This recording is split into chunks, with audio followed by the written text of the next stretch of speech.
my name's Clemy. And I'm Nacho. My name's Chris, but everybody calls me Nacho. Welcome to Nacho's Kitchen. Yeah, this is a great experience, something new and fun. It's a channel, it's a show, it's just an experience to see what food, wine, spirits are about.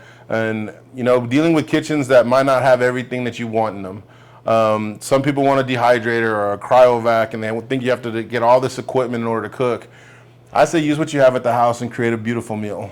So cooking can be intimidating for a lot of us. I have more experience in the spirit side. I've been working in restaurants since I was 18. I've been dealing with, bartending wine, bourbons, vodkas, anything you name it. But Nacho here, how long have you been in the... I've been doing this over 30 years. I started when I was 14. I was a busboy dishwasher. I've worked in all kinds of restaurants, fast food. My first real restaurant job was in Garland, a place called J. Pepe's.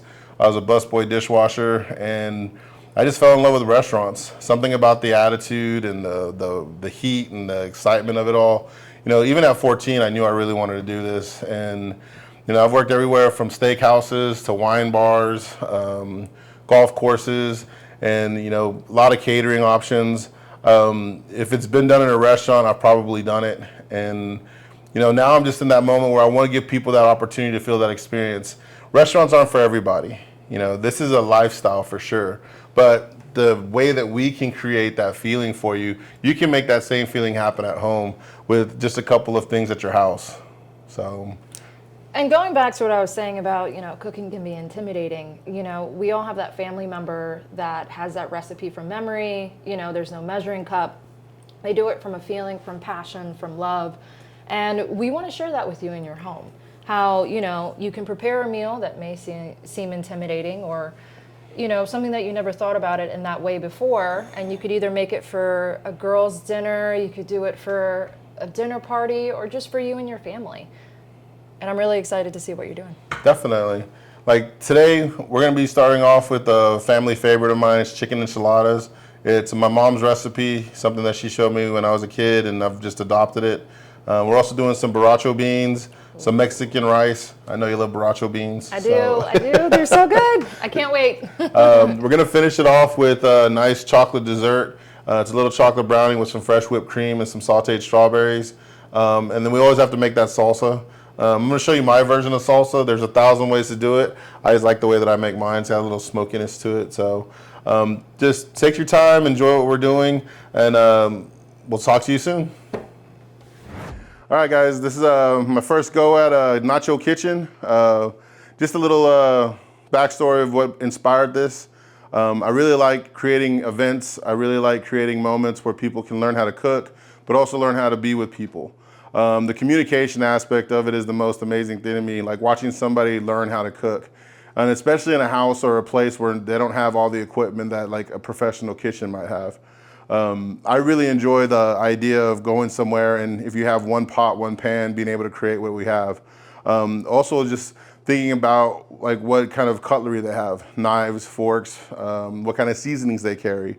So part of this is being started off at my house first to see what I have. And I have a lot of little things that I've collected over the years, but also making these little recipes that just they're family friendly, easy to do, set it and forget it kind of style. We're gonna be doing a lot of crock pot cooking. Also just doing stuff that might be out of your comfort zone, but you're gonna learn something new. Tonight's menu is gonna be something fun and easy for me because it's a Mexican style menu. So we're gonna be doing chicken enchiladas. We're also gonna be doing some refried beans, Mexican rice, and then the last thing, you always gotta have dessert. I'm a big fan of chocolate cake. So I'm gonna do a chocolate brownie, do some walnuts, a little dark chocolate in there. What I'm gonna show you how to make is a strawberry topping. That's just a reduction of strawberries that's really intense. And it's not something you buy at the store, so you know exactly what's going in it. So the first thing we're gonna start off with is our chicken enchiladas. I have a couple of the ingredients already out right now. The vegetable part of it, like I said, sometimes you have the stuff, sometimes you don't. So for the mirepoix, the beginning of it, I always like to use onion, celery, and carrots. There's a cheat code that I use sometimes if I don't want to chop up the carrots. I just get the little baby carrots. Those baby carrots work great. You can slice them up if you want to. You can throw them in whole, but they're ready to go. If you're in a rush, you can make a really fast meal using a couple of the things that are a little bit more available to you. Always get fresh celery, wash it, make sure it's nice and clean. And then always a nice sweet onion is what I like. White onions aren't bad, but I always find the texture of a sweet onion really delicious.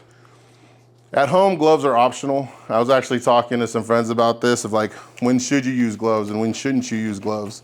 I use gloves for proteins or anything that I'm using.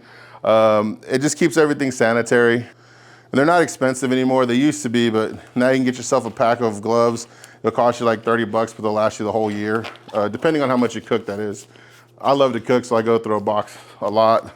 Some other options that I was wanting to show y'all, different kinds of knives. I've collected a lot of different knives over my years. This is one of my first knives I ever bought when I was going to culinary school. It's a really nice knife, it works. I've had it for over, 25 years. They just last. I mean, when you buy a quality knife and you use a quality knife, they'll last you forever. And you understand how the knife works. This is a large chopping knife. It works perfectly for a lot of applications. The other one I got for the house, I bought these about 20 years ago, and they still work. They're not I would say a professional grade where you're going in and you're gonna be using these at all times in a professional setting, but they get the job done really well at home. They also come with the little steak knives. If you're looking for something for a little more fine dice cutting, these little guys work great. My son, he came over and he dropped off these knives for me too. I like a good long flat knife, really sharp, but gives you a little bit more versatility. And then you have your standard chopping knife with the little serrations inside. So first thing I want to get started with is just chopping these vegetables and getting them ready. When you're doing a crock pot cook, you can do it fine dice if you want to. There's an awkward moment when you're sitting there like talking and it's like, you need to slow down. Yeah, don't rush it. Yeah. Be yourself. The most it's and this is something fun for y'all who want to see the backdrop of all what's going on. This isn't easy. A lot of people think it is because they see those 30-second clips and then all of a sudden it's like the 5 hours it took to make this. It's amazing to see, especially when you have quality people helping you out. I'm very fortunate to have really good people in my life that have helped me get to this point. And if I can give you any advice when it comes to doing this, just build a tribe that wants to support you. I've been procrastinating, if you will, on a lot of this stuff because you get in your head about, can I do this? Should I do this? But the other day, I was talking to my friend John, and he gave me a list to buy this. So I bought it. I missed a couple things. I'm still got to buy the lights because I thought I bought the lights.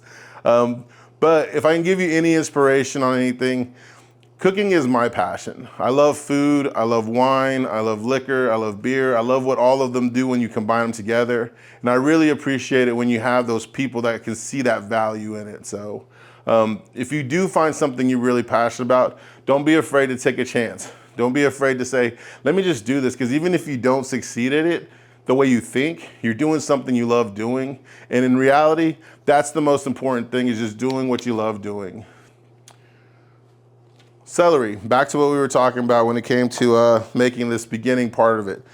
Whenever you're doing any kind of crock pot cooking or doing something fast at the house, you don't have to do it fine dice whenever you're doing it in the crock pot. I actually prefer it to be a little bit more coarse chopped because when you're filtering out the chicken off of the vegetables, it makes it easier to pull everything apart. And I use the vegetables for another part or another recipe. So you just do a nice little rough chop on them. The other thing I'm not doing, to be honest with you, that makes me a little bit different, I'm not giving you measurements and portions. I'm cooking the way I cook. My grandmother and my mom, they all taught me the same way. A little pinch of this, a little dash of that. That's why I can never get my grandmother's tortilla recipe right, because she just does it every day and it's like, wow, you got the perfect tortilla. It's like you just start learning how to do it on your own, especially with the stuff that you have at your house and the equipment that you're using. So the main thing with your vegetables is you want to make sure they're clean. You want to make sure that they're fresh. There's nothing worse than having like something that's just kind of dated and it doesn't give you the same pop of flavor that you want.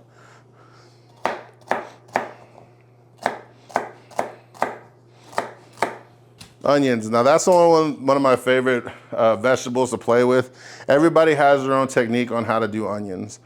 When I'm doing the crock pot cooking or I'm doing something like chicken enchiladas where I'm just looking for the chicken, I do a nice coarse cut on them because you're just trying to get the flavor out of them.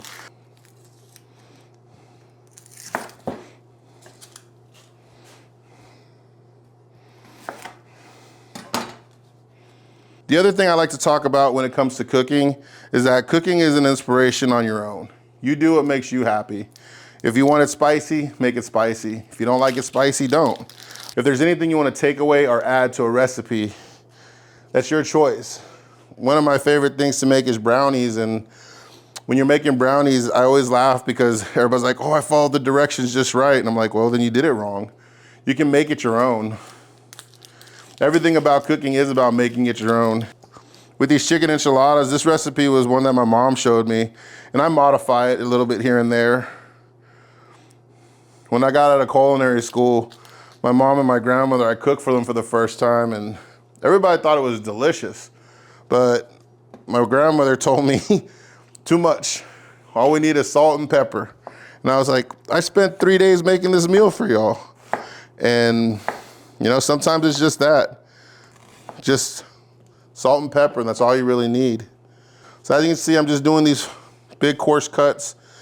They're not gonna be symmetrical. They're not gonna be perfectly cut because this is just something that's going in a crock pot. So I have some that are a little bit bigger, some that are a little bit smaller. So I got my celery, I got my onions. And like I said, cheat code is using baby carrots. They're really chopped up for you. They're small enough. But if you feel like you need to do something with them, you can always just chop them just a little bit finer. So you can cut them in half if you like. But they are small, so they take a little bit more time. That's why I like to do them as a little bit of a cheat code for just throwing them in, because they break down really fast, and because they're relatively the same size, they cook down about the same anyway. And it's a crock pot. If you don't have a crock pot, another thing is to cook it on the stove on low heat.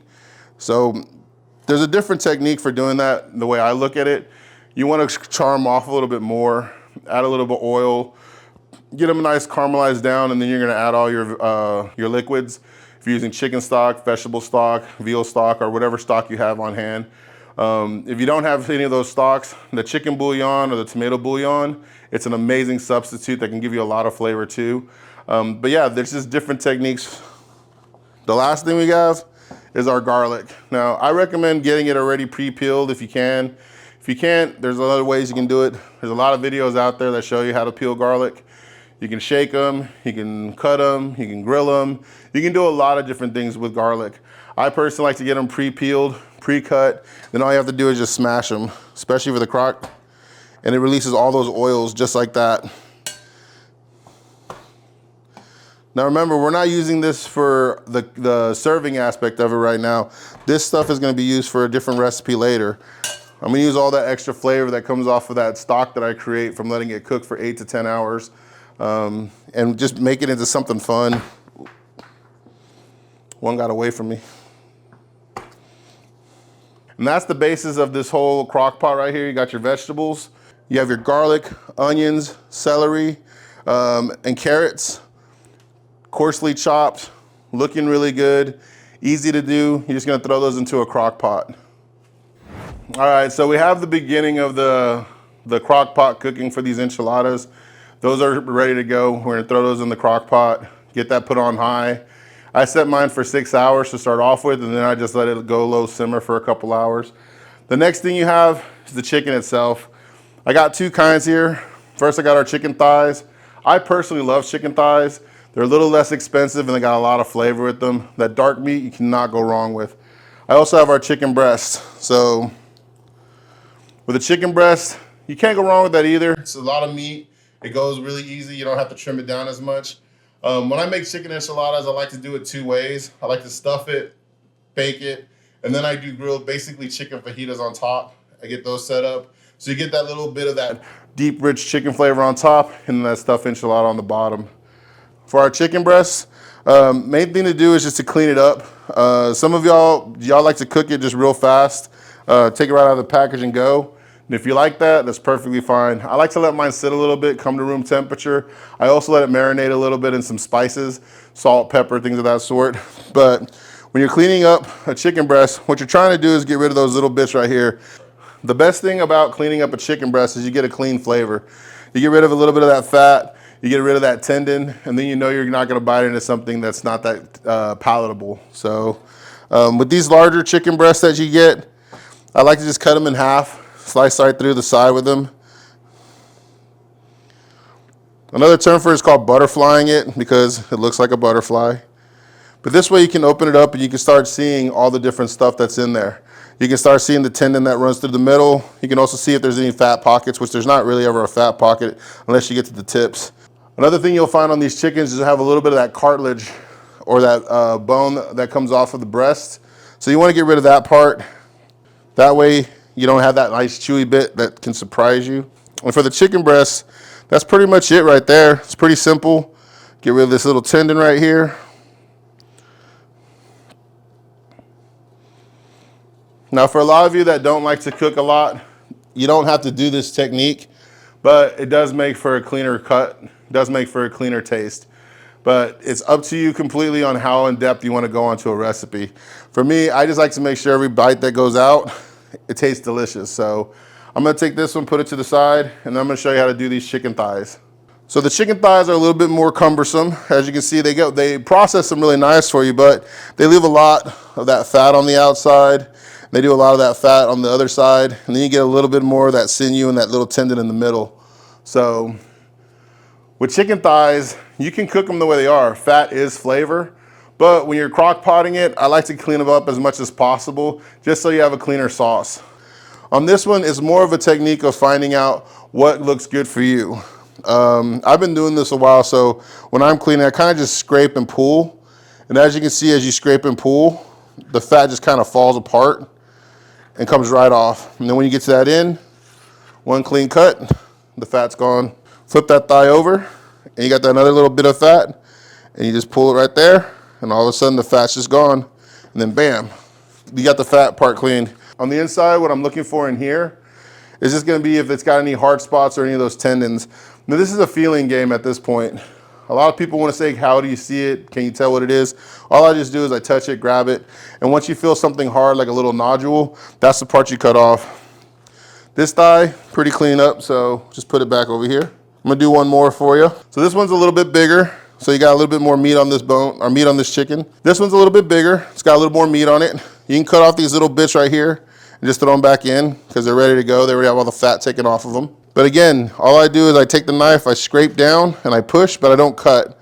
And you'll see the fat just kind of follow. And then bam. If you have a big cut of chicken thigh, another thing you can do is just cut it, take that big piece off, put it to the side, and then clean up the little piece first. Because when you clean up the little piece first, it makes life a little bit easier, and you can feel around for those nodules or those tendons. This one doesn't have a lot. There's a little bit of fat here. But then on this big piece, I still got that nice large piece of fat right there. Just run it down. It's good to go. So cleaning up the chicken, like I said, it's optional for you. Some people pull it right out of the bag, throw it on the grill. You can do it that way. But for the crock pot, I think it's a nicer cut whenever you clean it first. All right, the magic of the camera and also the time. So when preparing this stuff, it does take a long time. So I started this yesterday. Crock pot cooking, best way to go. I put it in last night, set it for 6 hours, let it go. It's been doing this now for about 12 hours total. The magic of using a crock pot is that you can set it and then forget about it and it's ready to go. So everything I just did, this is the 12-hour process afterwards. It's magical what you can do because I was able to go run my errands, do my things, and I'm also able to look at other things that I want to prepare and other things that I want to serve with this dish. I really like to make a really good Mexican meal. So refried beans, red Mexican rice, fresh tortillas, and some chicken enchiladas, you can't go wrong with. This just makes the process so much easier when you set it and make it happen. The crock pot I have here, I've had for 15 years, and I've been using it for everything. Queso, pot roast, fondues. You know, you can sit there and just let some cheese go, add a little beer and stuff, but this one has been going for a long time now, for 12 hours. And what I like to do is just get a nice slotted spoon, something big that you can grab as much of the meat as you can, and I'll put it over our basket. You can get these baskets anywhere. There's multiple kinds. You have the steel ones. This one I like because it's dishwasher safe, easy to use. You can fold it up. You can throw it into a to-go container. But I just throw the chicken in there, and let the juices fly off of it. And if you can get a little look at that, I mean, it's just tender as can be. Everything's melted down. You see those little bits of onion on the outside. They're caramelized, see-through, easy to go. And if you get a little bit with the chicken, that's perfectly fine. When you're looking at this chicken, you want to make sure it's just tender, falls apart. When you grab it, it just disintegrates. And as you can see, all the steam's coming off there. It's also nice to use gloves when you're using this part, but you can use forks, you can use tongs, you can shred it whichever way you like. I like a good shredded chicken when it comes to the enchiladas, but I'm also going to show you how to grill a full chicken breast in case you want to do some chicken fajita style enchiladas. But this is my go-to when it comes to enchiladas. As you can see, my little cheat code with the baby carrots, got those coarse cuts with the celery. It just looks good, and I'm going to use this for a different recipe. And as y'all can see, carrots, celery, coarse cut, big, easy to take out. So I can just put those to the side of the basket and let that drain off. And then next, you just grab that chicken, and you're just gonna shred it apart. Whenever you're shredding chicken, look for bones, look for extra little cartilage pieces. As it tenderizes down, it turns into a little bit of a mush, and it actually makes it easy to find all those hard bits. I can smell it right now, it smells delicious. Some of the things that I put into the mixture, I used cumin, I used garlic, I used black pepper, white coarse salt. I used a little dab of turmeric, just because I think turmeric adds a lot of flavor and a lot of color. On the seasonings, use what you like. If you want a little spicy, you know, you can go in and, you know, add some cayenne pepper, add some 4-pepper seasoning. I used 1 jalapeno in this mix, just because I know a lot of my friends like it spicy, but they don't like it too spicy. I like to make sure I'm cooking for my guests' likes, unless you're my mom and you just make it the way you want and you say you deal with it, because I've had that multiple times. She always made great food, but some of them I didn't appreciate till I got older. So another aspect of this channel is communication and engaging with people. And I really like to know what it is that y'all like to cook and what y'all like to see cooked. Also, if you want me to use your house to cook in, there's a lot of things that I really enjoy, like I said, going to somebody's house, using what they have available, and watching what they like to cook. Some people like sour cream enchiladas done with flour tortillas. Some people like to cook, you know, lamb. Some people really love domas. Domas, I like the filling, I don't like the grape leaf. It's a textural thing. It's just something that I've never really appreciated, so to speak. Not that it's bad. Also, I had a bay leaf in here. If y'all don't know what bay leaves do to a sauce, they break down the meat really well. There's enzymes in that bay leaf that can actually tenderize. So I put a couple of bay leaves into any crock pot. It makes the meat just a lot more tender. The other thing I like about cooking is that when you're cooking, you're gonna make mistakes. Sometimes you're gonna over-salt something. I had a friend of mine, she made a beautiful pasta dish, and she goes, I like what I created, but I added too much salt. And when I tasted it, I agreed with her because it was very salty, but the flavor was there. And she was like, how do I fix that? And there's just some things you just can't fix. But it never hurts to try. One of my favorite lines is, you never know where the edge is until you go over it. So when you go over the edge, you finally see where you should be.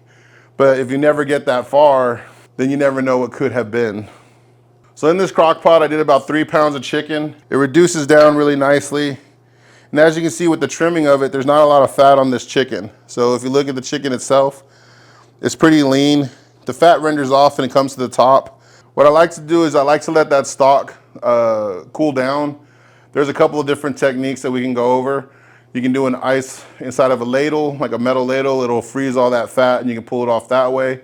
You can put them into portion cups, let it sit overnight, and just take off the fat cap on top, and then all you're left with is all that seasoning and flavor.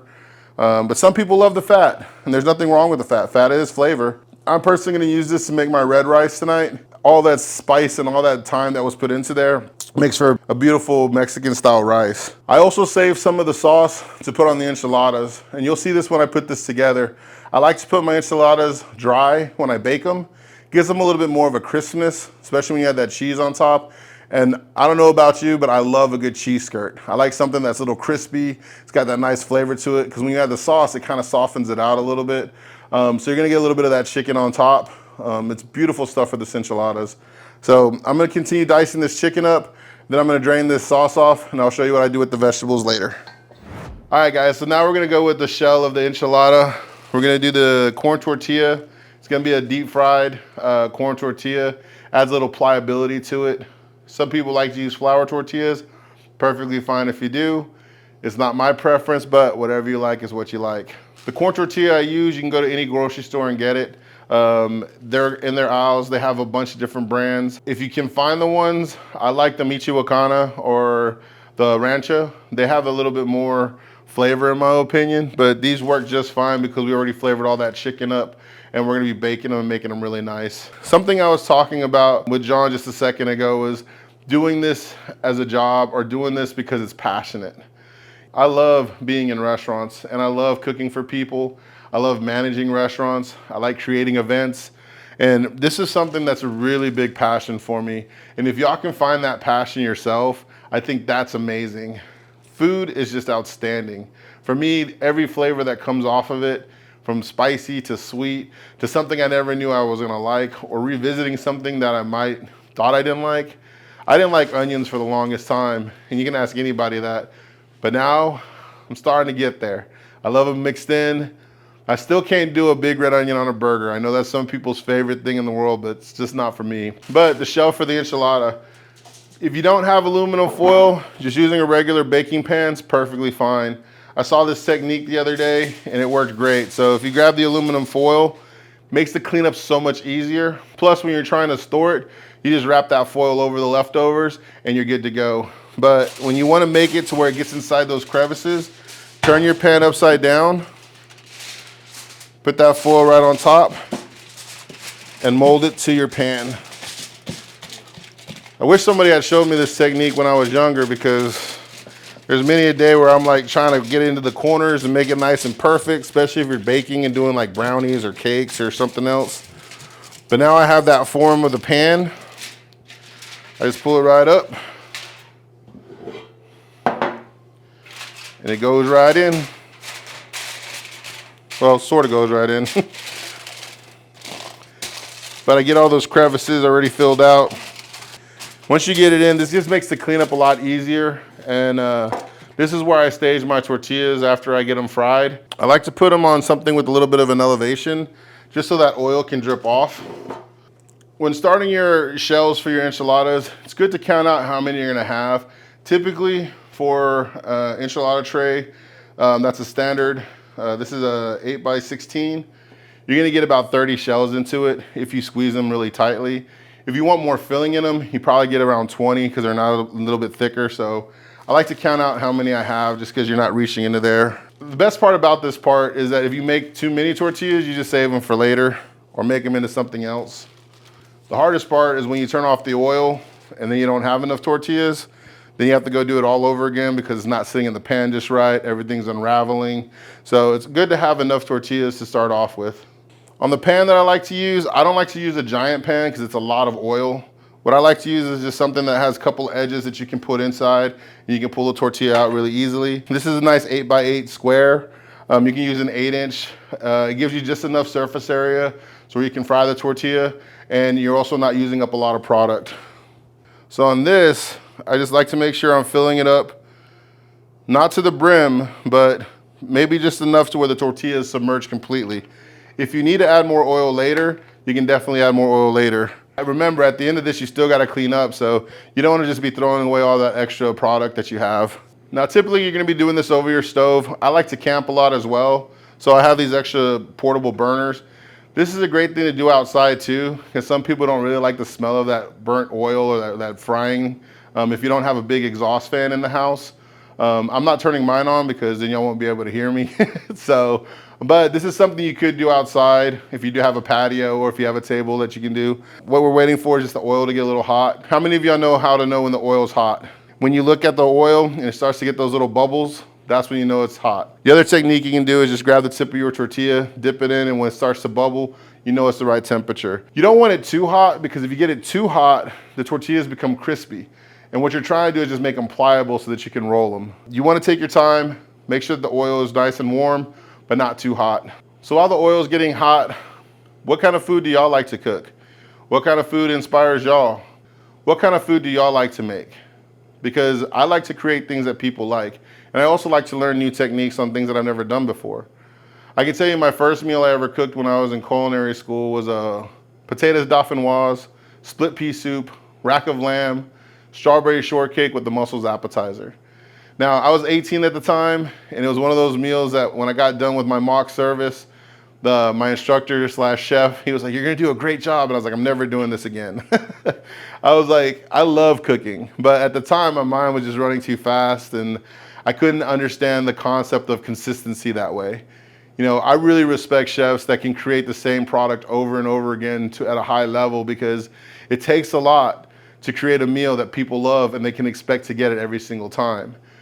Now that I've gotten older, been working in the restaurants for about 30 years, I really do respect it now, and I'm starting to fall in love with the consistency of it. But I've also learned from a lot of really great chefs, and I've seen a lot of new techniques that really inspired me to get back into cooking. And hopefully you find somebody that can inspire you that way too. Now, when it comes to the tortillas, there's two ways you can get them. One, I recommend tongs if you're not really into cooking. If you're Mexican, you use a fork, because that's what my mom and my grandmother used. And if you're French, you do it the French style, where you can just almost do a little lobster claw on it. This is the safest bet. This way you can hold it and let it drip off a little bit more, in my opinion. The tongs aren't bad, but you gotta get the right kind of tong. Something that's a little flatter, something that can hold a little bit more. I'm starting to see a couple bubbles on the oil right now, so I know that the oil is ready to go. And if you see that, you hear that oil going, bam. It is a little bit too hot. I can tell just because of the sound of the oil. So I'm gonna lower the heat just a little bit, because like I said, we're not trying to get these crispy. We're not trying to make chips. You see how hard that is? See, this isn't gonna be good for enchiladas. This will be good for tostadas. This will be good for making chips. But for an enchilada, if I try to roll this, it's just gonna be crunchy. Fortunately, I got extra tortillas, so I can make them as fast as I can. When you're dropping in a tortilla, make sure you drop it away from you. You see how fast that was? Perfect. And you want it to be fast because you're gonna be doing 30 of these. But like I said, let the tortilla go away from you. So if it splashes away from you, not at you.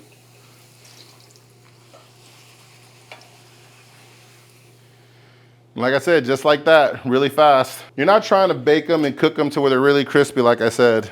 You're just trying to get it to where they got a little pliability, so when you roll them, they're rocking and rolling. One quick flip, and they're good to go. When you're making these tortillas, one of the things I like to do is count them out as I'm putting them in there too, because sometimes you miscount. Sometimes you'll grab them, you'll put a hole in them, and then you'll have too many or you won't have enough. During this part too, if you have your friends and family around, this is a great time to have a conversation with them about life. I always find that when you have these little tedious parts of cooking is when you get the most information out of people that you weren't expecting to get. For me, growing up, I've been in the kitchen since I was a baby. My grandmothers love to cook. My mom likes to cook. My uncles love to barbecue and grill. My grandfathers always had new techniques. An interesting fact about me, my grandmother just celebrated her 95th, 94th, and 93rd birthday a couple weeks ago. It's always funny to listen to because she got like 120 roses that were delivered to her. And we were like, "Grandma, thought you were turning 94. She's like, "Well, 95 in the text message." My grandmother loves flowers and she loves gardening. For the longest time, I loved going to my grandmother's house and my aunt's house because when they would cook, they were cooking for everybody. So on Sunday, you could go over and you knew there was gonna be menudo. You knew there was gonna be tamales. But you had to get there early to fight for the little gordita tortillas. And if you know what I'm talking about, they're so delicious. They're big, they're buttery, but there's only a few. And when all the grandkids come along, you gotta make sure that you get yours before they get theirs. So now that I've been cooking on this for a little bit, the oil has cooled down a little, so it's starting to cook a little bit slower. If it starts to cook a little bit too slow, go ahead and pick that heat right back up. But if it's cooking slow enough to where you can see that they're a little bit pliable, then they're perfect. All right, guys, now we're gonna start making some salsa. I found that making salsa is a personal thing. Some people like to boil their tomatoes, their jalapenos, and their onions, get it nice and hot, drain the water, puree it down. That's a great way to make it. It's fast, it's easy. I personally like a little bit more of a char on mine. I like a little bit of that smoky flavor. So what I like to do is I like to roast it in the oven, get a nice crispiness on that flesh. What I like to do is also use the pan that I cook my bacon in. When I got that bacon grease that I was using for my refried beans, I kept all the little bits of the bacon that are in there and that bacon fat in there. Just adds a lot of saltiness and flavor to it, so you don't have to have as much salt later when you're preparing all this. Depending on how much char you want, I like to quarter my tomatoes. They get a little bit more of the charred skin on them, and you get a little bit more of that flavor that comes off of them. Now, something else that I do that I learned that I really like is I use carrots in my salsa. When I first heard it, I thought it was kind of crazy, like who puts carrots in their salsa? And just like before, I use baby carrots because it's kind of a cheat code. I don't have to really skin them. It just makes it easier for me to char them off, especially if you're in a hurry, if you're just trying to cook something fast. On these little ones, you don't really have to cut them in half. I just like cutting them in half. Like I said, I really like that char flavor that comes on them. So in charring them off, I like to put my oven on broil. I put it to the highest setting I can get to. I move that rack on the very top shelf. And then you just look for the intensity of the char that you're looking for. I like mine what they call an alligator skin. It's kind of like a little charred. It crinkles up a little bit. For your onions, same thing. You want nice big cuts. And on these, I quarter them as well. I don't really have to go as fine with them because they're all gonna get pureed down at the end anyway. And I also want to keep some of that onion flavor that's in there because I think that onion flavor is really good in salsas. I don't like the raw onions, but I do like it when they're cooked down. Last thing is a couple cloves of garlic. On this one, you don't really have to chop them. You just got to smash them. Get them in there. They're going to get a little bit of that oils that are inside the garlics coming right out of them. We're going to put this in the oven. Like I said, we're going to watch it 10 to 15 minutes just to see how charred we get it. And then we're going to puree it down. And then we'll go to the next step after that. All right, guys, my tomatoes, my onions, my garlic, my carrots, they all just came out of the oven. They got a nice little char to them. Just putting them into our blender. We're gonna mix these down real quick. I don't add the salt in right now. I add it into after I start cooking it down. I like a good salt level, but not too much. Some people like it a lot. They like to make sure that it's fully salted. I'm on the opposite end. I like to let the seasonings work for themselves.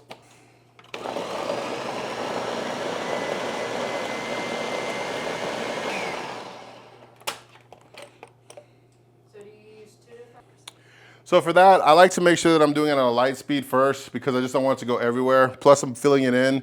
If you've ever filled up a blender is gonna look full and then it reduces down. Like I had this filled up and it's only like 3/4 of the way done or 1/3 of the way done. So it allows me to put all the other ingredients back into it too. As it gets closer to the finish, I do like to speed it up and make sure everything's processed down. You don't want these giant chunks of tomato or giant chunks of carrot inside of your salsa. Don't get me wrong, some people like those chunkiness. There's nothing wrong with that. It's just not my personal preference. I like to be smooth. If I want chunky, I'm gonna do pico de gallo. The last thing I like to do is also get all those juices that are coming off of that pan. All that flavor is in those juices, so you work really hard to create them. Don't forget to use them.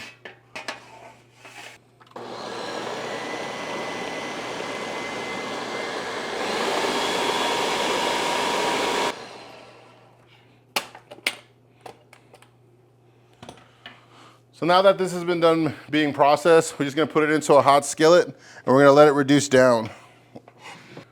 Okay, now that we have done processing it, we're gonna put it into a hot skillet. I like to get it nice and toasty. I'm gonna pour it right in there for you.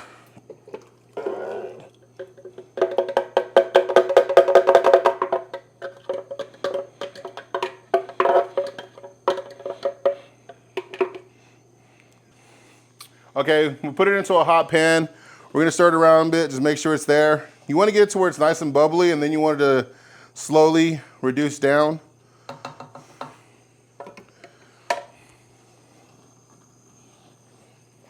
You see right now it's bubbling up.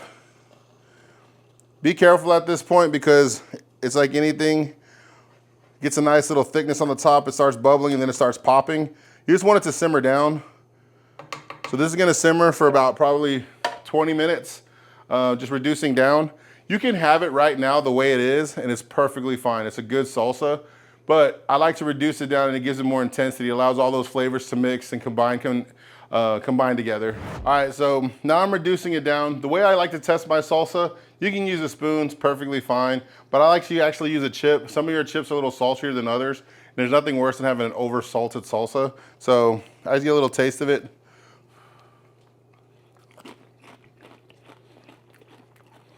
If you haven't added salt just yet, the spice level is really nice, but it does need a little bit more salt.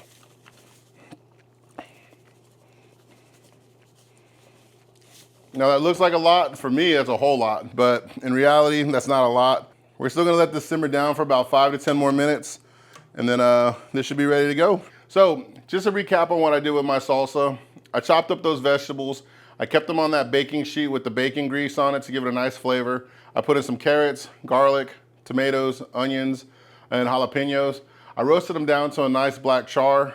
Then I pureed them down in my blender. Reducing it down over high heat and then bringing it down to a low heat. Taste it about 15 minutes in to see where it's at, and then add the salt then. Then you're gonna let it reduce down just a little bit more. When it's really hot, you can honestly turn the heat off and just let it sit and kind of just build its flavors that way.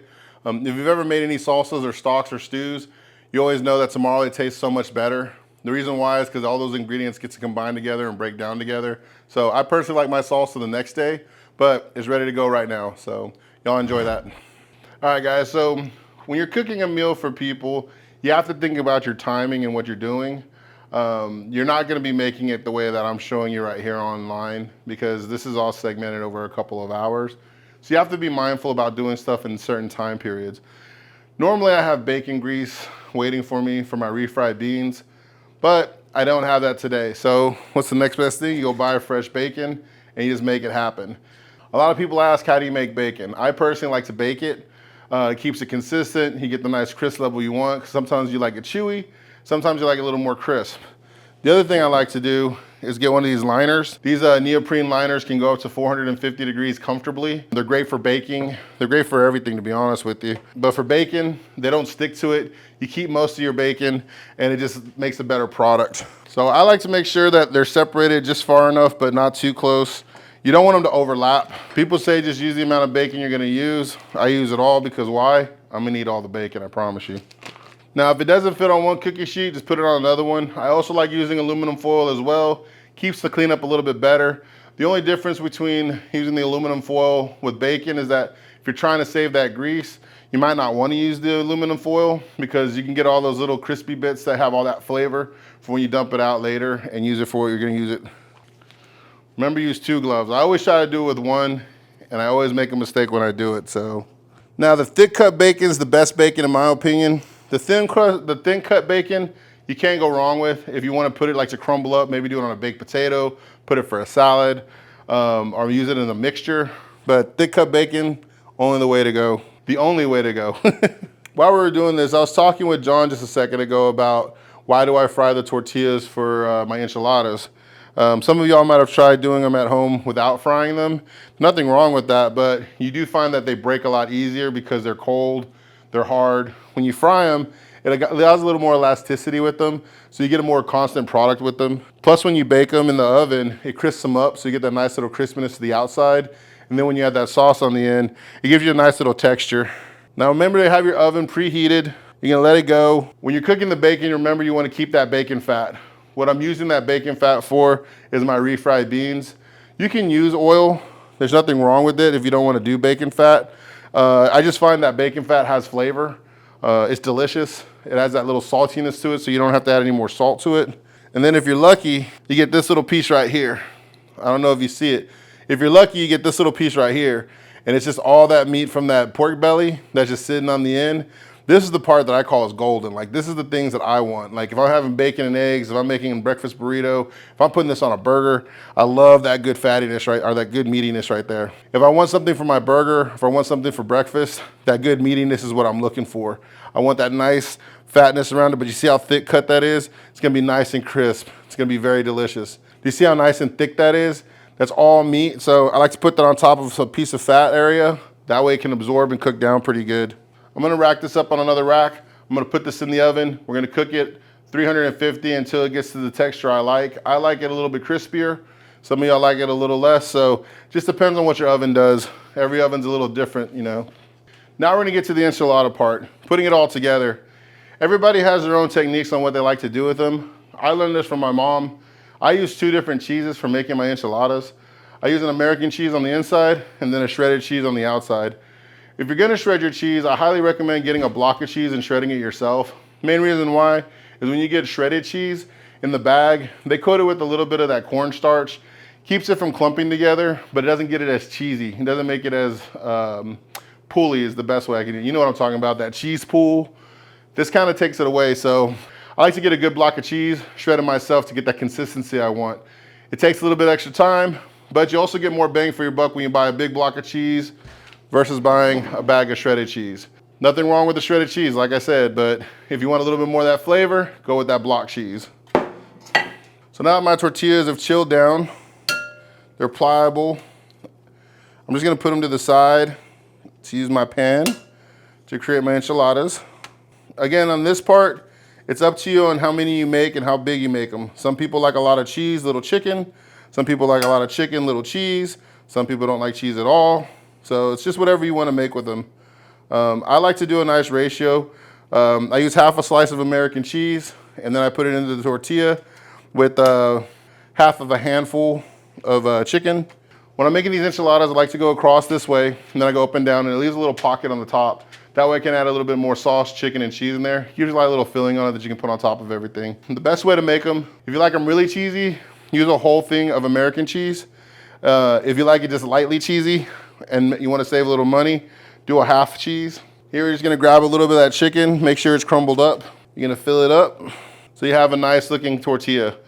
It looks like it's covering just enough. You're gonna grab that tortilla, wrap it up. You wanna make sure the folded side is down, and then you push it over. You're gonna have a couple little bits that fall to the bottom. Don't worry about those, they're part of the dish anyway. Some people like to get a little OCD and be like, I gotta make sure everything's pretty. We're making enchiladas, so they're not gonna be pretty at the beginning, but at the end, the product is amazing. And as you can see with dark meat, it already shreds out pretty well. I'm making these pretty light when it comes to the filling. Sometimes I like to do mine really thick. These are gonna be a little lighter. And the best part is if you have people with you that are helping you, you can streamline this. One person's taking the tortillas, adding the cheese. One person's taking the chicken, crumbling it up. You can delegate this for a lot of friends. So another thing I like about chicken enchiladas is that it's got 3 meals in it. You can do a lot with these. If you make a lot of them and you have a lot of leftovers, it's the best leftover you'll ever have. My son calls me the leftover king. So the best part about making enchiladas is that you can do a lot with them. You don't just have to have them as enchiladas, you can save them for later. So if you make a lot of them, you can create different cuisines out of it. Chicken tortilla soup with some fresh chicken on it. You already have the tortillas crisp, ready to go. You can put them in a vegetable soup. It's got already that chicken in it and adds a little crispiness to it. The best friend for doing that is an air fryer. Air fryers are amazing with these. They crisp them up. You can take them out. They already have everything you want in them. The cheese, the chicken, all you have to do is add them to a vegetable soup and you got it. All right guys, so I just stuffed all these enchilada shells, little American cheese, a lot of chicken. Y'all saw that little process. As you can see, this is going like pretty stuffed. I have a couple of extras on the side, never wrong with having extras. What I like to do is add a little bit more of that chicken on top, just to give it, like make sure that every piece has some chicken on it. And it also crisps up a little when you bake it. And then you get the best part, just drizzling all that cheese on top. Just let it go. I use about 1 pound of cheese on top of this. Now some of y'all might say 1 pound of cheese is a lot. Some of you might say 1 pound of cheese is just the starter. Do whatever makes you happy. Like I said, I like a cheese skirt, so I like mine to get really crispy. That's why I do a lot of cheese, because it allows it to bake a little bit longer. I want to make sure I'm covering every bit of these tortillas, so when it bakes down, you get that good cheesy goodness on there. You're gonna get that double kick of flavor. You're gonna get that American cheese, and you're gonna get that shredded cheese. So that double kick is awesome. Chicken, cheesy, spicy. At this point, when you're rolling them, this is where you can customize them yourself. If you want to throw a jalapeno inside of there, do some fresh onions in there. I don't like fresh onions, like I said before, but if that's your kick, go for it. You can also add a lot of other stuff in there at your own leisure. Some people like to add a little sausage, chorizo. You can make your enchiladas any way you want. This for me is just something that my mom makes, really traditional. Chicken, cheese, American cheese, tortillas. You let it cook overnight, it's ready to go. So what I'm gonna do is I'm gonna put this in the oven at 350 until it gets to the cheesy goodness I like. Normally it takes about 15 to 20 minutes. It could take longer depending on your oven or how intense you want the cheese to be. Some people like to put the sauce in right now. I like to wait till about halfway done. Then I add the sauce to keep it nice and moist. But I like my tortillas to get a little bit crisp. So when we fry them, it gives a little bit of oil on them. As they're baking, they're gonna fry again and get a little crispy on the edge. You keep a little texture, because I don't know if you've ever had mushy enchiladas, but mushy enchiladas aren't my thing. I like them to stay together. I like them to have a good crunch on them. So I'm gonna put this in the oven at 350. We're gonna start on the next item for us. All right, guys, so I got my enchiladas cooking in the oven. My bacon's getting ready for my bacon fat for my refried beans. Next thing you're gonna work on is your rice. This is where you repurpose some stuff. The oil I used to create the enchilada shells, I'm also gonna use to create my Mexican style rice. Instead of just dumping it out, I can just take some, pour it right in. You don't need a lot, you just need enough to just make sure that we're getting that all the rice browned. If you've never made Mexican rice before, the key is to make sure that the rice gets a little bit burnt. Not burnt, cooked. I like mine burnt. I like a couple of little black flakes on it. Reason why it's happening is that when you're burning the shell on the outside and you put all that water and broth into it, it keeps it from becoming mush. So in saying that, like when you're making other styles of rice, they recommend washing it. I just take mine, I always keep mine in an airtight jar just so that it stays fresh. But you don't have to wash it in my opinion. If you choose to wash it, that's fine, but then you have to dry it out. So there's a lot of pros and cons to doing it. So I do mine straight out the bag. And again, what you're looking for, make sure that oil is nice and hot. Something else I add to my rice, fresh chopped garlic, fresh chopped onions. I dice my onions a little bit finer because they're gonna caramelize down, but they're also gonna cook into the rice when it's cooking up. Again, I apologize, I'm not using measurements. I'm just using it the way I was taught how to do. So I just pour. So this is probably about 4 cups of rice. I'm cooking for about 8 to 10 people. I have some friends coming over after this. They're gonna dine on this. So I'm gonna use about 2 cups of rice.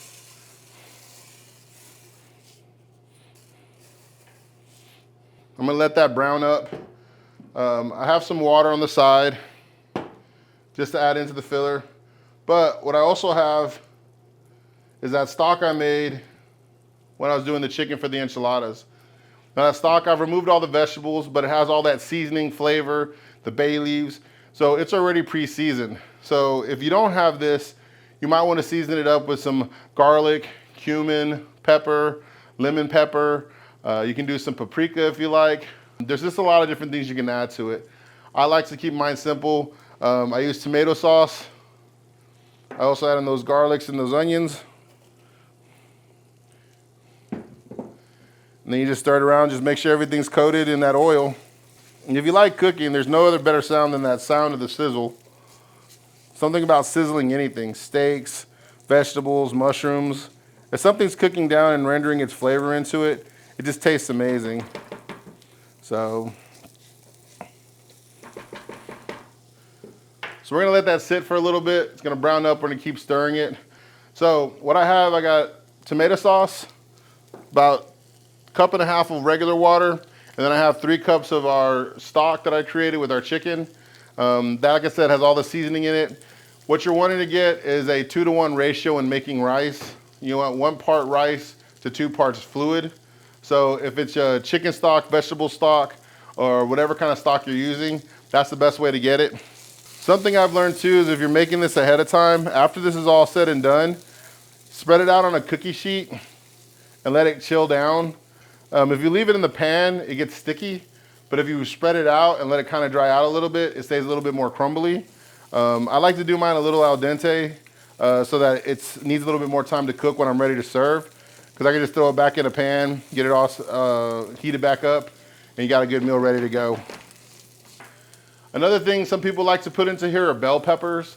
Bell peppers are a great addition to this. I personally like bell peppers in it. The reason why I didn't put bell peppers in this one is because I have all this seasoning going on it right now. Keeping it simple, again, it's Knacho Kitchen. So what I have is what I have.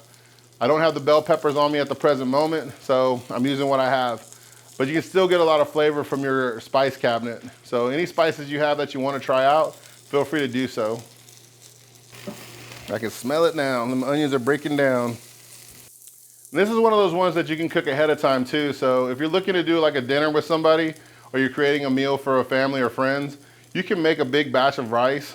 Do like 4 cups of rice, 8 cups of fluid, and and then you can have that set ready to go. So all you have to do is just heat it back up, throw it in an oven, make it as a dish. You can add chicken to it. You can have beef to it. What is it called? A arroz con pollo. That's one that a lot of people really love to do. Best way to do that to make it more efficient too, use some drumsticks. Throwing some drumsticks in this mix right now, getting them nice and brown and seasoned off, and then you just let it sit and go. Perfect. It's one of my dad's favorites. My dad loves dark meat. Anything about those thighs and those drumsticks, he loves them. So, all right, so now we're starting to get a little bit of the brownness to the rice. We're starting to see it cook. I'm not wanting to burn it. I'm wanting it to get nice and brown, so you can see in there that a lot of these rice kernels are starting to get brown.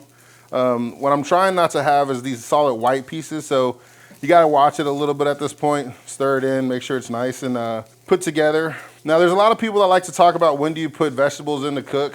A lot of people like to put garlic in the end because you wanna make sure that garlic, you're getting the essences of the garlic.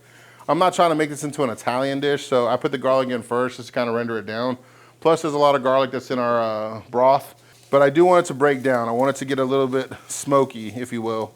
So a technique my mom taught me was that whenever you're cooking rice, to heat up the broth. When you heat up the broth, you make sure that everything's incorporated, all the seasonings. It also makes the rice cook a little bit more consistently, and you're not cooling down what you just heated up and bringing it back up. It's staying at a constant temperature. Right now it's starting to look really good. Got all that brownness in there. All right, now the rice is ready to go. We're gonna add the tomato sauce into it. My mom told me put it in first before you put in the stock. And like I said, it's gonna make a little bit of a sizzle on it. I leave the top on just so I can control how fast it comes out. If you take the top off and you just dump it, it might go splattering everywhere. So just be mindful of it when you're putting it in.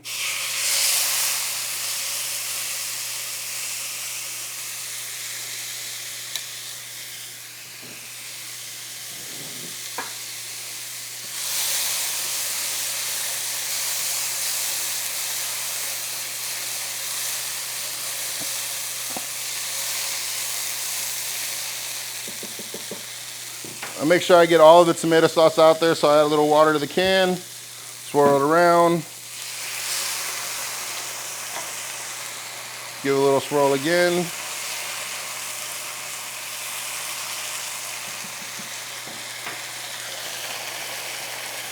And now we're gonna add that stock into it.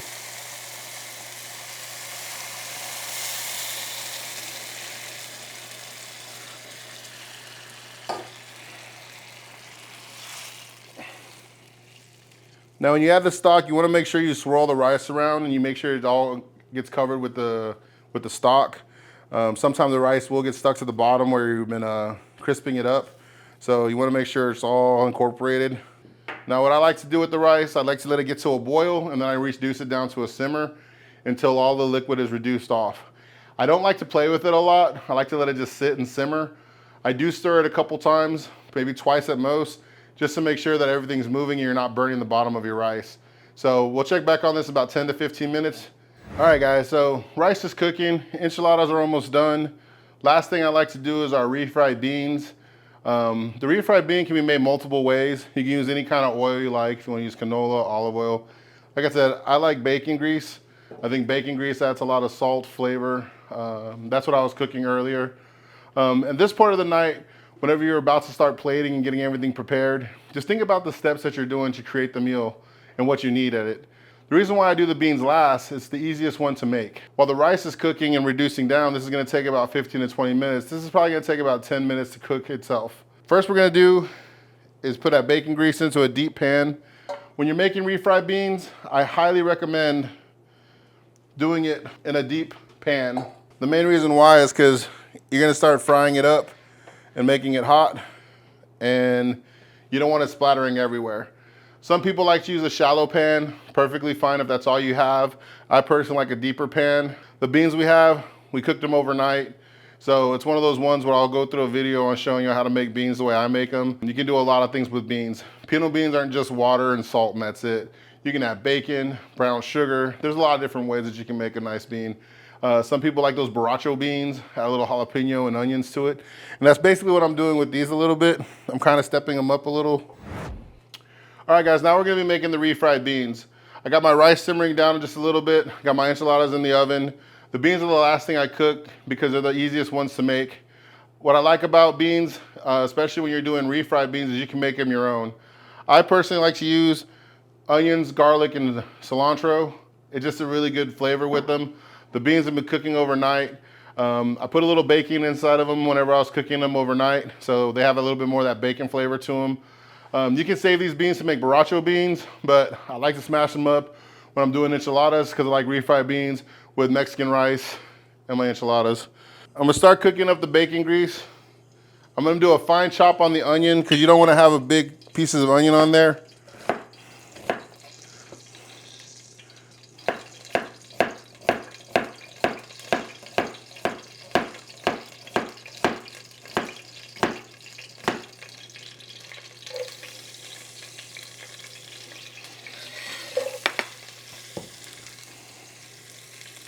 The garlic, I like a little smash.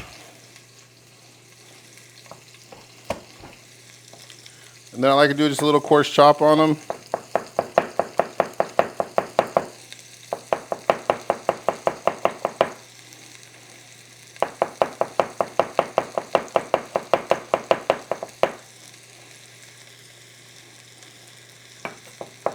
I love the smell of garlic.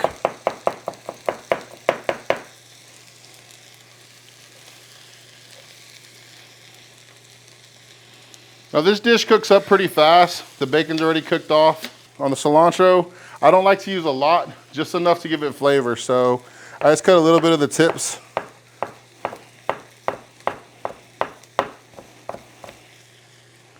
But you make it to your liking. On the beans, like I said, I had these cooking overnight, they're ready to go. All I gotta do is just stir this around a little bit. All right, we stir this around with that bacon grease. Getting all that flavor in there, building up. Just like we talked about before, when it comes to adding stuff in with a liquid to a grease, you're gonna pour away from you, just because you don't want it to splash up on you.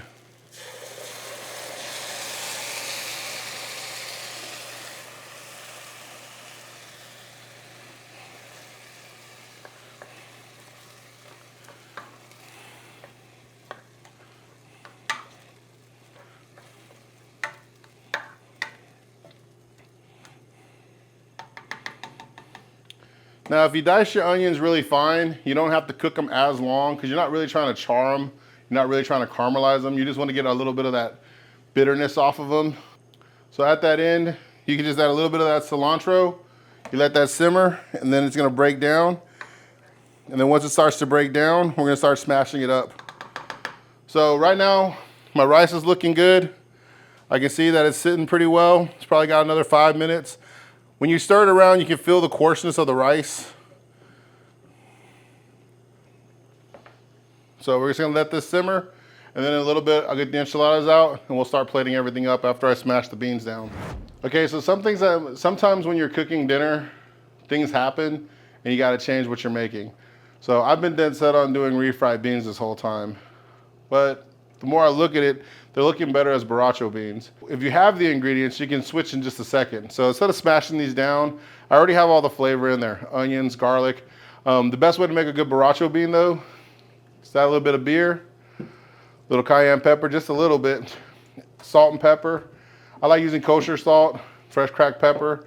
You can make a blend your own, makes life a lot easier. All you have to do is dust it. But if you don't want to make a lot in advance, you can just use the regular one. So do a little splash of salt. I don't add a lot of salt to my food, just something that I do. Feel free to add as much salt as you want, but I do add a lot of pepper.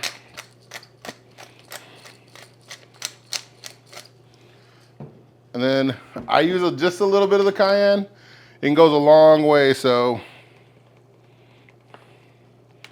you would think that's not a lot for some people, but for others, it's dynamite.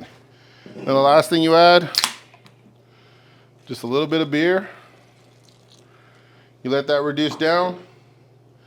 And this will all be ready as soon as the enchiladas come out. It'll cook off that beer. Borracho beans will be done. Rice will be done. And we'll get this all plated up for y'all real quick. All right, guys, so this is the finale. We're putting it all together. Rice is cooked down. I already turned the heat off on it. It's looking really nice. At this point is when I would take it to a rack, let it dry out if I'm doing it for tomorrow. But it's hot and ready to go now. My borracho beans all the beer is reduced down out of it. First thing I like to do, get a little of those borracho beans, put them in a cup on the side. You never want to put the borracho beans right on the plate. They'll run with everything.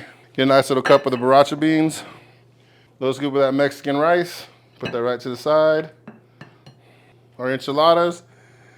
And as you can see with the enchiladas, they cook down. They got a nice crispness to them. We were talking about like, why don't I put the sauce on before? I like the crispness of the tortilla. A lot of places like to make the enchilada on the plate, then heat up the plate, but all that sauce gets in there, softens out the tortilla. I like it to be crispy. I'm a crisp guy. That's what I do. And you can hear that crunch of the cheese that's melted to the side.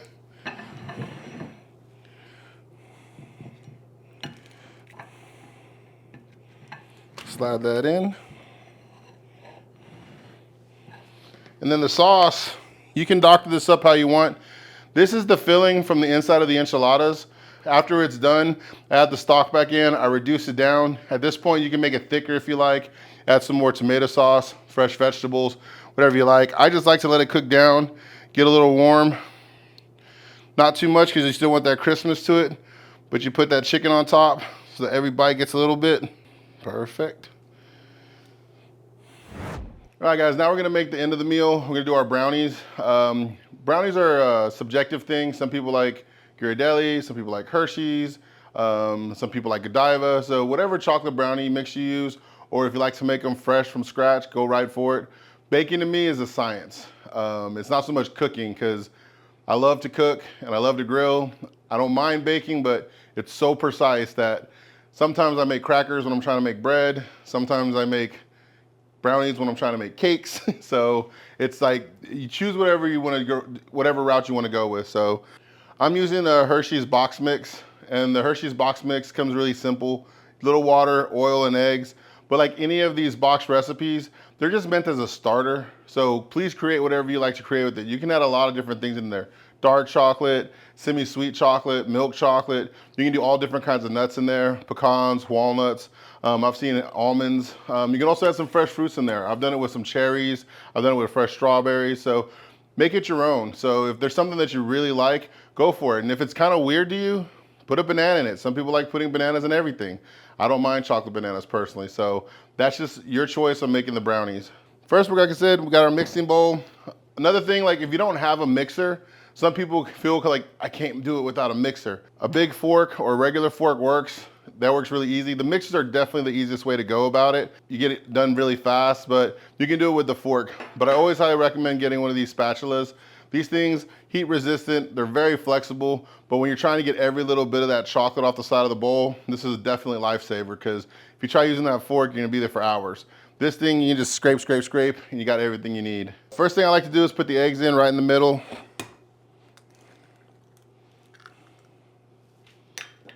I like to mix those up just so they're well mixed. And if you've never made brownies before, it does look a lot thicker than it's gonna be when the finished product happens. So don't think that you did the recipe wrong at the beginning, because I know the first time I made brownies, I thought I made it wrong. Next is gonna be a half a cup of that vegetable oil. Now the vegetable oil you use is up to you. Some people don't wanna use seed oils.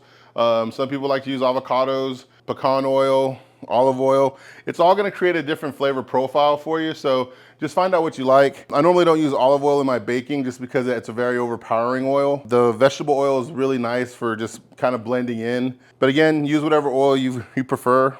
But as you can see, it's starting to come together, get a little bit clumpy. Don't rush this part, because if you've ever made brownies, sometimes when you go really fast, you get poofed in the face with a little bit of that chocolate dust. Tastes good, but it doesn't make for a good brownie. Next, we're gonna add that 2 tablespoons of water, and then you just mix. I always wait to put the nuts and the chocolates and all the extras in the end. Amazing reason why is because you wanna incorporate everything first. Plus, you can also wait till when you're putting it into the pan. Some people like to be very precise. I love my OCD bakers. Every brownie has to have 3 pecans, have 2 pieces of dark chocolate. You can wait to the very end when you've plated it. I'm not that way, I just dump.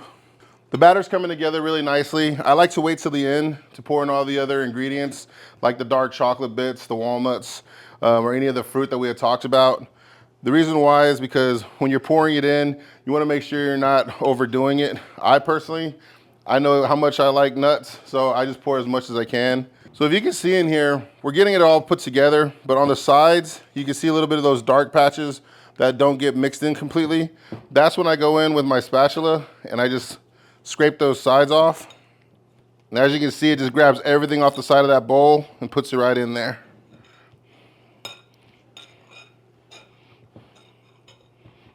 So now that this has all been mixed together, I go ahead and add all my extras. I love dark chocolate with brownies. It has a little bit of a bite to it, that like higher percent cocoa. I go for the 70 to 80% ones. There's not for everybody, but when you have a really sweet brownie, you get that contrast of chocolates. It tastes really, really good to me. But if you don't like dark chocolate, the milk chocolates or the like 60% cocos, you can't go wrong with. Now, walnuts, I think they're the best for baking personally. Walnuts with brownies are just a great combination. Something about their toastiness, they have a little bit more of a nuttiness to them that's not as sweet as pecans. This one, I love walnuts with brownies personally.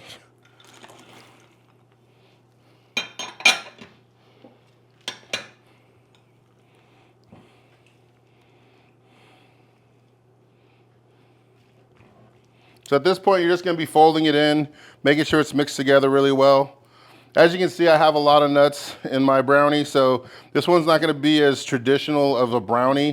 This is gonna be more of a nutty brownie, but it's gonna go really well with our strawberry mixture that we're making. So you get a lot of components, chocolate, nuttiness, you get a little bit of that fruit of the strawberries. Now this is all put together, we're gonna put it into our bowls.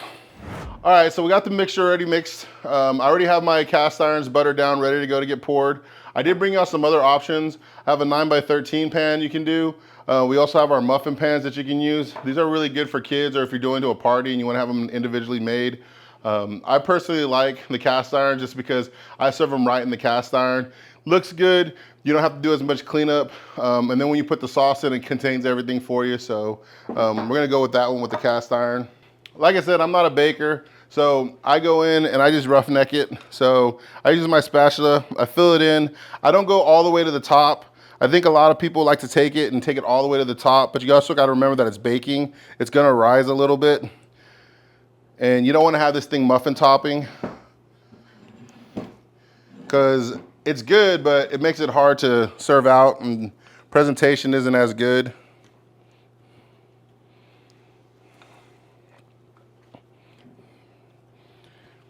Like I said, one of these bag mixtures can definitely make 5 of these cast irons really easily.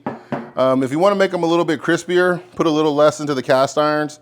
The baking time gets changed a little bit, but some people like a really crunchy brownie. If you want it to be a little bit more chewy, a little bit more dense, add a little bit more into it.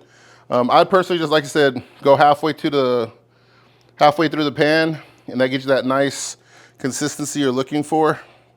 Now, when I started baking, one of the things that I never believed in was preheating an oven. I never really understood why you had to do it until I started doing it. Some people just like to turn the oven on, throw it in there, and they say it works. Well, it does work. But when you preheat that oven, you're creating an environment for the mixture to actually develop the proper way. So you're not overcooking it, you're not burning it. You're looking at the intensity that's coming off of those coils or off that flame. So what you want is you want a nice hot box for it to cook in. So make sure your oven's preheated and ready to go. Because after this, I'm gonna work on my strawberry mixture and they should be ready about the same time. All right, well, I'm gonna finish this up, get these in the oven, and I'll start working on that strawberry mixture with you in just a little bit. All right, guys, we just made our brownies. So now we're gonna make a topping for them. This is one that I really enjoy making. It's a strawberry topping. Has a few ingredients, nothing too crazy. We're doing a little bit of white wine or sparkling wine, orange juice, cinnamon sticks, strawberries, and we're just gonna let that reduce down. The easiest part about this is that most of the stuff you already have, all you really need is to put it together. The only thing that most people don't really always have in their house is a white wine, but you can choose whatever white wine you like. I like using Prosecco's, something with a little sparkle, with a little kick to it. Not too sweet, not too dry. Plus, when you put it all together, it's not overwhelming with the sweetness. First thing you wanna do is you wanna slice the strawberries up. You wanna make them pretty thin just because you're gonna reduce them down. You don't wanna have huge chunks of strawberries. We are gonna keep some for the finished product with some fresh strawberries on top because nothing like having that duality of fresh strawberries and nice sauteed strawberries. All right, now that we have all the strawberries sliced up, what we're gonna do is just gonna turn that flame on. We're gonna make it nice and warm. We're gonna take that bottle of sparkling or white wine and pour that right in there. Get that going. Now I use about the 187 bottles.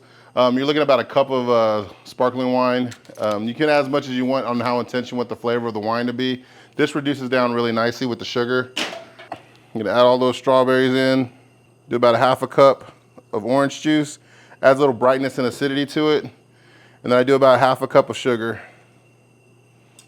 Stir that all around, then we're gonna let that reduce down. In this part, you're letting it reduce down. You get it to a high heat, so you see it start to boil. And then once it starts to boil, I reduce it down and just let it simmer. You just wanna get it hot enough to where the sugar gets melted, but you're not caramelizing it. And then in a minute, I'm gonna add these cinnamon sticks in, just to give it that extra flavor. While this is cooking, I like to prepare my cast irons for this. So with this recipe, I normally get about 5 cast irons, little 6-inch cast irons out of it. So you can get a nice brownie. It's great for presentation. You can use any kind of oil you like. Olive oil, avocado oil works really good. They also have the sprays, but I'm old fashioned, I love butter. I think butter makes everything better. All I do is I just butter up the whole pan. And once you butter all these up, you just put them to the side. We'll start baking those brownies off. And that's gonna take about as long as it's gonna take for this to reduce down. So as you can see, it's starting to bubble over inside of the pot. We're getting a little bit of that alcohol getting burnt off. So you're not gonna get any of that alcohol flavor. You're just gonna get that nice wine and orange juice blend. But now that it's boiling, I'm just gonna reduce it down just a little bit. Because like I said, we're not trying to caramelize it. We're not trying to get it to really intensify. We just wanted to bake it off and slowly reduce those strawberries down. This is gonna take about 15 minutes, 15 to 20 minutes. We'll be back to look at it when it starts getting closer to the finished product. All right, guys, so we're finishing up our meal with our brownie that we just got out of the oven. Our strawberry reduction has come down. Just to remind you what's in it. Has some Prosecco, orange juice, sugar, little cinnamon sticks, and fresh strawberries. It's been reducing down about 25, 30 minutes. As you can see, it's gonna be a little bit, still a little bit runny, but I like it a little bit runny. You want that little drizzle to go and everything. If you want it a little bit thicker, just let it reduce down a little bit more, another 20 minutes. You'll get more of a jammy consistency to it. I made some fresh whipped cream. You can take that and just put it right on top. Get a nice little dollop of the whipped cream. You grab some of these sauteed strawberries. I like to put them around the perimeter on one side. And then I like to take a fresh strawberry. I already sliced these up. You just fan them out, put them right up top. So you get a little bit of that fresh strawberry flavor. And you also get that nice little sauteed strawberry. Remember, it's hot. So when I first started cooking, I always forget. Got a couple burns on my hand on that, but just remember, the pot's really hot. So it's cast iron. So always have a towel with you. But there we have our chocolate brownie with nuts, sauteed strawberries, and fresh whipped cream. Y'all enjoy. There we go, guys. Chicken enchiladas, Mexican rice with borracho beans. It's about an hour and a half to take care of this whole meal. Just remember to take your steps, take your time, create it the way that you want to create it. Remember, it's Knacho Kitchen. It's my kitchen. That's what I tell everybody when they come in. They're like, oh, I want to do it this way. Do it the way you feel like doing it. Thank you for watching. I'll see y'all next time.